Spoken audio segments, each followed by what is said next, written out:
অনিক দত্তের শেষকৃত্যে কাদের যেতে বারণ করলেন অভিনেতা জিতু কমল? আপনাদের সবাইকে স্বাগত সিনে গসিপে। বুধবার অনিক দত্তের আকস্মিক মৃত্যুতে শোকের ছায়া নেমে আসে টলিপাড়ায়।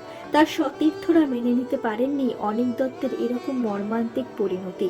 ছুটে গিয়েছিলেন হসপিটালে অভিনেতা জিতু কমলও। তবে জিতু কমল এ বিষয়ে কোনো প্রতিক্রিয়া জানাননি সংবাদ মাধ্যম কিংবা সামাজিক মাধ্যমে।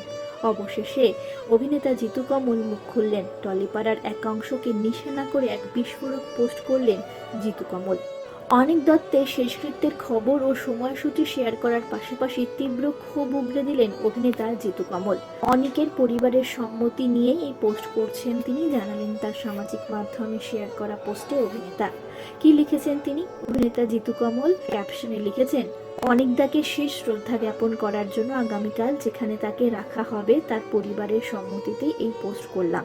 যারা অনিক দত্তের পিঠ পিছে প্রচুর নিন্দা করতেন, গালি দিতেন, প্রতিনিয়ত ওর কাজগুলোকে নষ্ট করেছেন, মানসিকভাবে ভেঙে দিয়েছেন, তারা দয়া করে আসবেন না।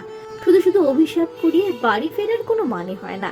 পাপ পুণ্য সবকিছুর বিচার এখানেই করে যেতে হবে। তাই নিজের বাড়িতে বসেই না হয় অনিকদার কাছে একবার মন থেকে ক্ষমা চেয়ে নেবেন। ভয় পাবেন না, ঈশ্বর ক্ষমাশীল।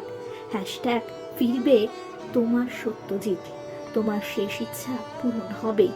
তুমি অপরাজিত অনিক। টলিপাড়ার অত্যন্ত স্পষ্ট বক্তা ছিলেন অনিক দত্ত। কাজের ক্ষেত্রে অনেক সময় নানান বাধা এই ইন্ডাস্ট্রির রাজনীতির শিকার হতে হয়েছে তাকে।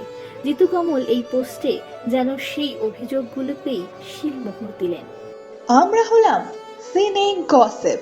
জুড়ে থাকুন আমাদের সঙ্গে, সাবস্ক্রাইব করুন আমাদের এই ইউটিউব চ্যানেলটি।